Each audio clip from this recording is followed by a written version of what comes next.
بسم اللہ الرحمن الرحیم۔ صرف 5 منٹ کا مدرسہ قرآن و حدیث کی روشنی میں 323واں دن 23 ذی القعدہ۔ نمبر 1، اسلامی تاریخ۔ فن حدیث میں امام ابو حنیفہ رحمۃ اللہ علیہ کا مقام۔ امام اعظم ابو حنیفہ رحمۃ اللہ علیہ نے بڑے ہو کر علم حاصل کرنے کی طرف توجہ فرمائی۔ کوفہ کے بڑے اساتذہ اور ائمہ فن سے علم حاصل کیا، یہاں تک کہ تمام علوم میں مہارت حاصل کر لی۔ فقہا و محدثین کی ایک بڑی جماعت ان کی مہارت اور ان کے کمال کا اعتراف کیا کرتی تھی۔ احادیث کے حافظ تھے۔ جب کوفہ کے مشہور محدثوں سے حدیثیں پڑھ لی تو پھر مکہ مکرمہ اور مدینہ منورہ کا سفر کیا اور وہاں کے اساتذہ سے علم حدیث حاصل کیا۔ انہوں نے بے شمار محدثین کرام سے علم حدیث حاصل کیا۔ علامہ ذہبی رحمۃ اللہ علیہ فرماتے تھے، امام ابو حنیفہ رحمۃ اللہ علیہ حدیث کے ماہر تھے۔ ان کا شمار حفاظ حدیث میں ہوتا تھا۔ احادیث کے باب میں بھی امام ابو حنیفہ رحمۃ اللہ علیہ نے نمایاں کارنامہ انجام دیا ہے۔ پہلے ساری حدیثیں مختلف جگہ پھیلی ہوئی تھی اور ہزاروں جھوٹی حدیثیں حضور صلی اللہ علیہ وسلم کی طرف منسوب ہو گئی تھی۔ سب سے پہلے امام ابو حنیفہ رحمۃ اللہ علیہ نے ہی احادیث بیان کرنے کے شرائط بیان کیے اور احادیث کے مراتب متعین کیے۔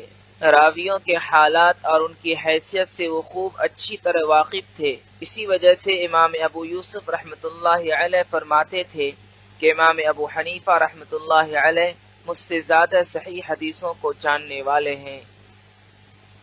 نمبر 2، اللہ کی قدرت۔ شہد کا کارخانہ۔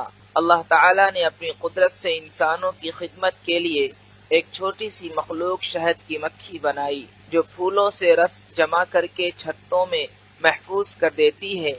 اللہ تعالیٰ نے اس چھوٹی سی مکھی کو کیسا ہنر دے رکھا ہے کہ وہ اپنے رہنے کے لیے جو چھتا بناتی ہے اس میں چھوٹے چھوٹے خانے ہوتے ہیں اور ہر خانے میں 6 کونے ہوتے ہیں جو سارے کے سارے ایک ہی سائز کے ہوتے ہیں اور وہ پھولوں کے رس لا کر انہی خانوں میں جمع کرتی ہے۔ ذرا غور کیجئے کہ اللہ تعالیٰ نے ہمارے لیے خالص شہد پیدا کرنے کے لیے کتنا اچھا انتظام کیا ہے۔ یقیناً وہ بڑی قدرت والا ہے۔ نمبر 3، ایک فرض کے بارے میں۔ غسل کے لیے تیمم کرنا۔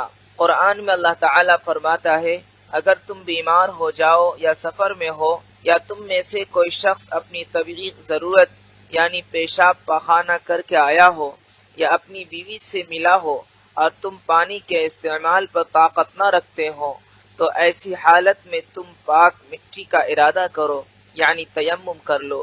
فائدہ، اگر کسی پر غسل کرنا فرض ہو جائے اور پانی استعمال کرنے کی طاقت نہ رکھے تو ایسی صورت میں غسل کے لیے تیمم کر کے نماز پڑھنا فرض ہے، اور تیمم کا طریقہ یہ ہے کہ پاک ہونے کی نیت سے دونوں ہاتھوں کو زمین پر مار کر چہرے پر مسح کر لیں، پھر زمین پر ماریں اور دونوں ہاتھوں پر کہنیوں سمیت مسح کر لیں۔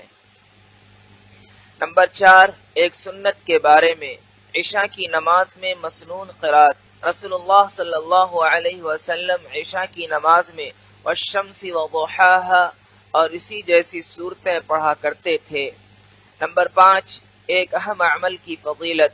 ایک دن کے نفلی روزے کا ثواب۔ رسول اللہ صلی اللہ علیہ وسلم نے فرمایا، اگر کوئی شخص اللہ کے واسطے ایک دن کا نفلی روزہ رکھے اور اس کے بدلے میں اس کو ساری زمین بھر کا سونا روزانہ دیا جائے تو قیامت کے دن تک بھی اس روزے کے ثواب کا بدلہ ادا نہیں ہو سکتا۔ نمبر 6، ایک گناہ کے بارے میں۔ امام سے پہلے سر اٹھانا۔ رسول اللہ صلی اللہ علیہ وسلم نے فرمایا، کیا وہ شخص جو امام سے پہلے اپنے سر کو اٹھاتا ہے اس بات سے نہیں ڈرتا اللہ تعالیٰ اس کے سر کو گدھے کا سر بنا دے گا یا اس کی شکل گدھے جیسی بنا دے گا۔ نمبر 7، دنیا کے بارے میں۔ دنیا کا تذکرہ نہ کرو۔ رسول اللہ صلی اللہ علیہ وسلم نے فرمایا، اپنے دلوں کو دنیا کی یاد میں مشغول نہ کرو۔ نمبر 8، آخرت کے بارے میں۔ قیامت کے دن لوگوں کی حالت۔ قرآن میں اللہ تعالیٰ فرماتا ہے، جس دن تمام جاندار اور فرشتے صف باندھ کر کھڑے ہوں گے اس روز کوئی کلام نہ کر سکے گا، البتہ جس کو خدا رحمان یعنی اللہ تعالی بات کرنے کی اجازت دے دے اور وہ بات بھی ٹھیک ہی کہے گا، اس دن کا آنا یقینی ہے۔ جو شخص چاہے اپنے رب کے پاس ٹھکانہ بنا لے۔